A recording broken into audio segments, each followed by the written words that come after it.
Hey, welcome back to No Hype Beer Reviews. Unless it's your first time, then welcome. Please consider subscribing. If you do, hit the notification bell, get all the updates. Then immediately go to, let me make sure I do it the right way, to Keith's channel, 93 Lumber, spelled out, which will be in the title anyway. So you can just click on it and go right to his channel. What's up, Keith?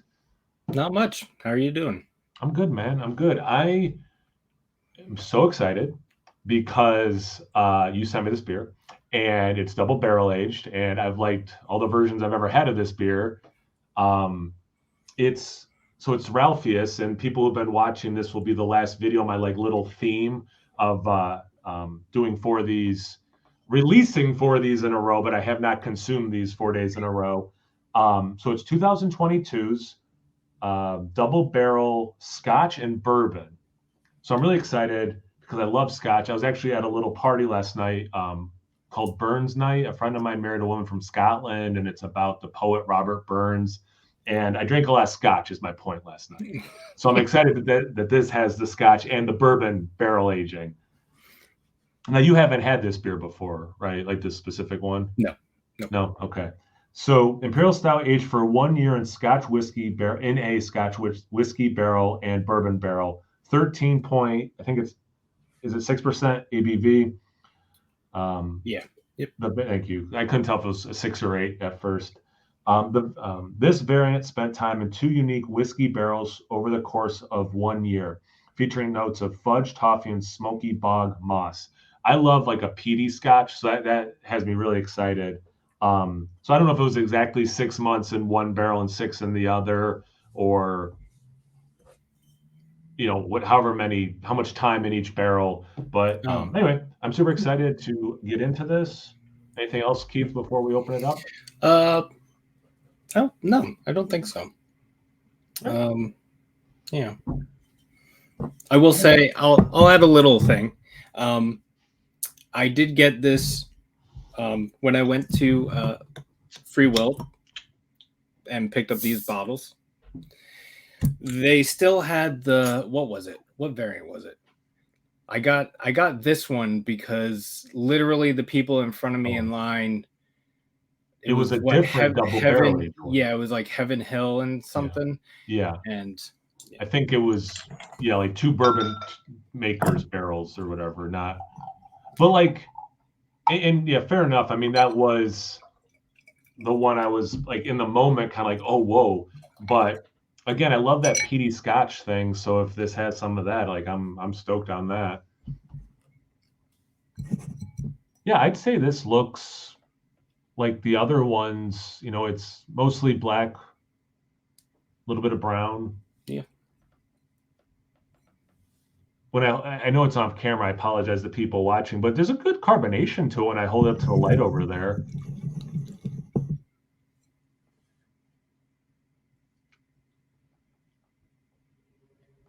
Yeah. Yeah. Pretty dark, a little brown, like you said. Yeah. There's not much of a head on it, but what would you describe? What would you call that color? I think I got to qualify it as like a light mocha color. Yeah. Yeah, I would say in that ballpark at least. I don't know. I'm terrible at that. So you're not terrible. Quit with the negative talk. All right. So here's what we're gonna do. We're gonna sniff it, and then you're gonna, since I've done a lot of the talking, you're gonna give the first thought about what you get out of the aroma. Okay. All right. All right. So mentally prepare for that, Keith. All right. I'm mentally prepared. Let's sniff it. All right.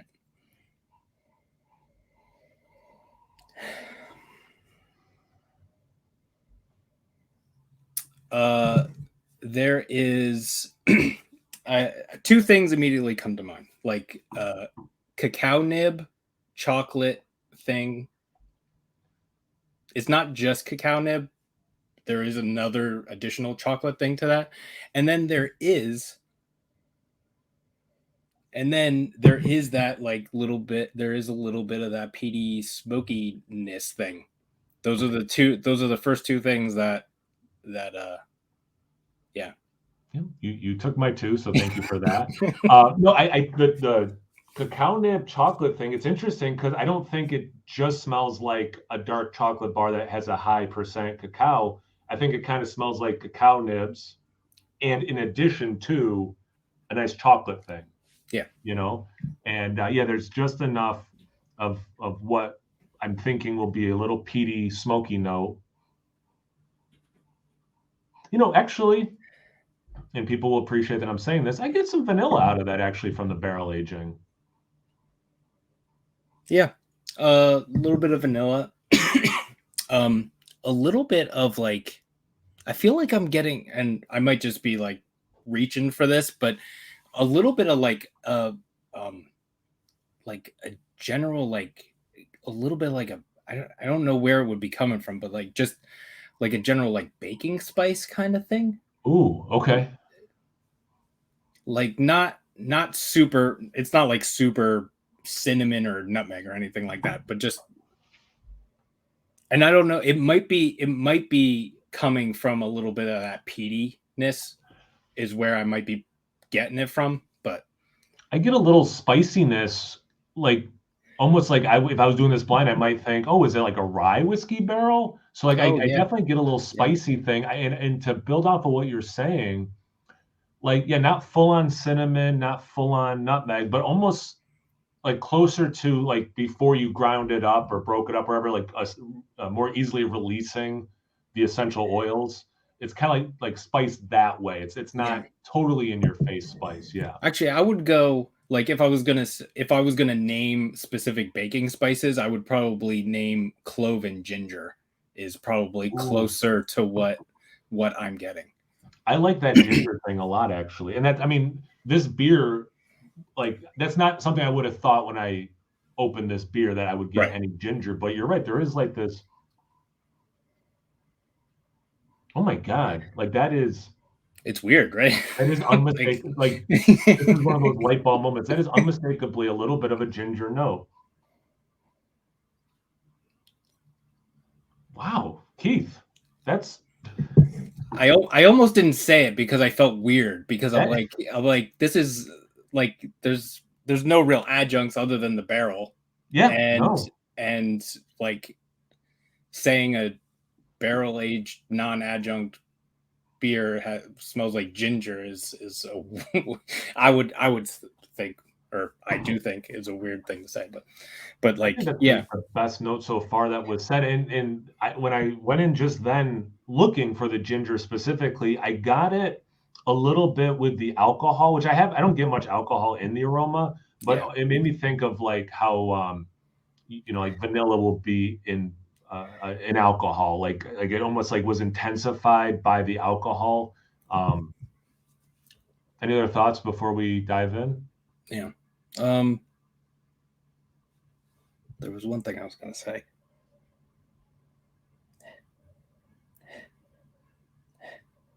I've said this in other. I think people just use umami as a general descriptor, but like I like to say liquid aminos because I use liquid aminos and I'm specifically familiar with liquid aminos. So Yeah. there's a little bit of like that Yeah,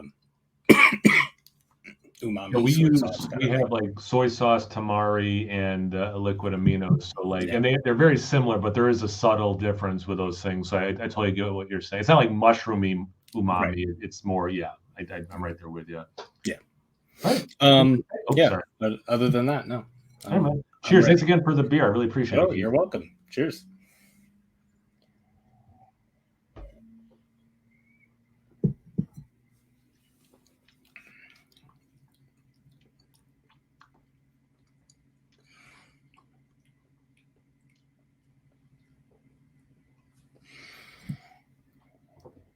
Just because it was the last thing you said, I think again, umami is a commonly used one. I think that's tied to the Scotch barreling. I would assume so. I mean, a stout can be. I mean, people sometimes will be like, "Oh, this is like soy saucy," like a stout on its own can. But I'm wondering because of that little like smoky thing. Yeah. I mean, based on,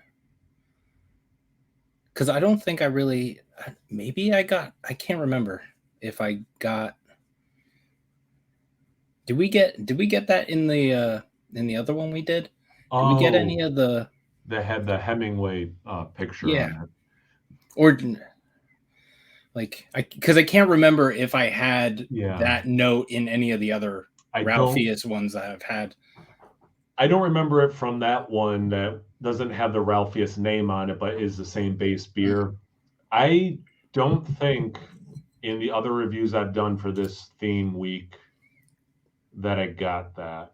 If it did, it wasn't much. But also in the taste, it's not as much as not that the aroma was huge with it, but I got it even a little less in the taste. To me, that chocolate hit very impactfully on the taste.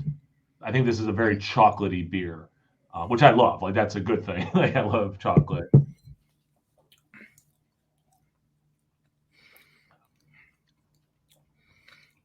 Yeah, it's kind of throwing me off a little bit because Mhm.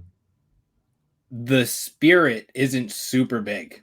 Correct. So you're so when you get that like that when I'm getting that like umami kind of liquid aminos kind of whatever thing, like in my brain, I'm like, because usually when you get like those flavors, you're like, oh, I taste the spirit and this is coming Yeah. from the spirit, but you're not getting, or at least I'm not getting that much spirit. So like my brain is trying to connect it to something that isn't something else that I'm getting. And it's just like molasses too. Molasses. Ooh, yeah, I can see some molasses. Yeah, that's a good point. That's an interesting thing with how this was barrel aged, is because it definitely does not sound like they took a barrel that had this that was bourbon and one that was the Scotch whiskey, and then blending the two. It sounds like it was in one, taken out, and then put into another, and the total time was 1 year for that. So I think that Yeah. kind of makes sense then why this isn't too barrel forward, because like as it was grabbing the bourbon, then it's taken out and then put into the Scotch, you're getting like very subtle notes of both of them. Right. I when you were talking, I took a sip and then I kind of gestured with my finger when I got the hit of smoke. It was pretty late in the sip, but there was like this unmistakable blip of like, oh, there's that smoky thing. Um, but yeah, I keep going back to it's chocolate forward for me, and then there's some soft other things. Yeah. And I'm getting this like because that kind of at least for me, other than like the chocolate note, like that umami liquid amino thing is kind of like right in the center, and it's kind of like the biggest thing, or at least the most distinct thing that Mm-hmm. I'm getting in this. And and just bear with me with this weird thing that just popped into my head. It reminds me. Do you know those like raspberry chocolate things that have? It's like the raspberry inside is like the jelly stuff. Okay. Do you know? I mean, I've had candies like that. I don't know if they were the same exact ones you're talking about, but I've had, yeah. It like reminds me of that, except if they were like, if it was like liquid amino jelly in it. Okay, so this is what I was gonna say in response to what you're saying. For me, it starts with the sweeter chocolate notes. Mhm. Then almost like it's not full on like mole sauce that has like chocolate notes, but it's a little bit more savory. Mhm. Um, but then you kind of get hit with more of this savory chocolate, Yeah. and then close to when the liquid is gone for me, and we're starting to get into the aftertaste. That's where I very specifically get that liquid amino soy sauce, a little bit of smoke taste. So it's like like the trajectory of it kind of makes sense. It's sweet, and then it's still a little sweet but savory, and then it's more of the savory umami thing, and then it's the aftertaste. And again, I agree 100%. It's not particularly barrel forward. Of the two kinds of barrels, we're talking more about, I think, what the Scotch is doing to this beer than the Right. bourbon. Yeah. Although I do get a little vanilla, like I got in the aroma, which I would attribute probably to the bourbon part of it, but Mhm. it's not huge. You know what I'm thinking too? Not that it's overly coconutty, but like those coconut amino acids, like Yeah. with barrel aging, it kind of makes sense. There's like just a hint of this. perception of coconut. Yeah. Yeah. I will say, while you were just talking, I kind of just I took a sip earlier and just kind of like while you were talking, I was just like letting it kind of like paying attention to the evolution of it. And on the very back, I do get that like little bit of like a spicy thing.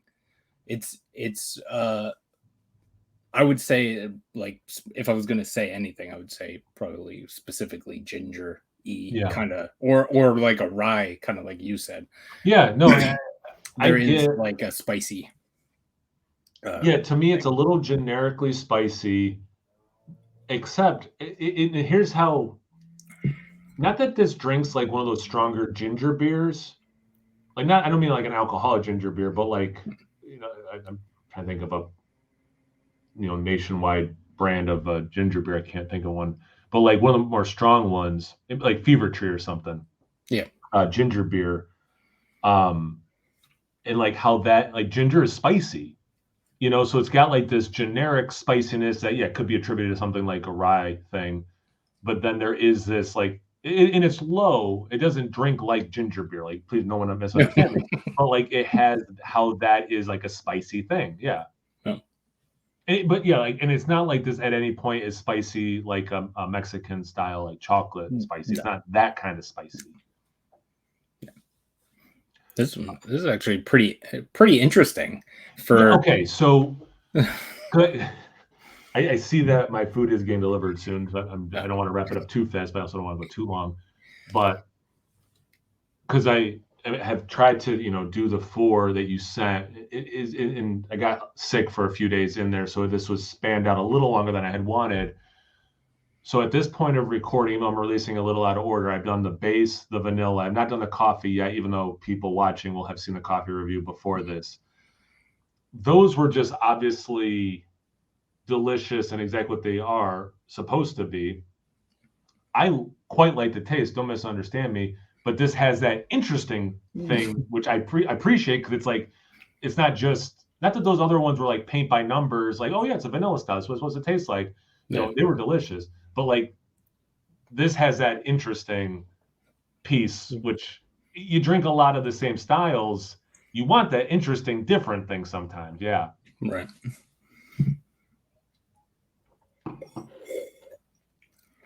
All right. So my food is here. Final thoughts? Anything about this that you want to add? I don't think so. I really like how, because I was kind of going into this. Oh, it's Scotch and bourbon barrel aged. So like I've had those barrel aged kind of beers before. Like I kind of know what I'm going into, and it's kind of like not anything that I was expecting really. So like, or not like nothing like I was expecting, but yeah. But like we said, it's way more interesting than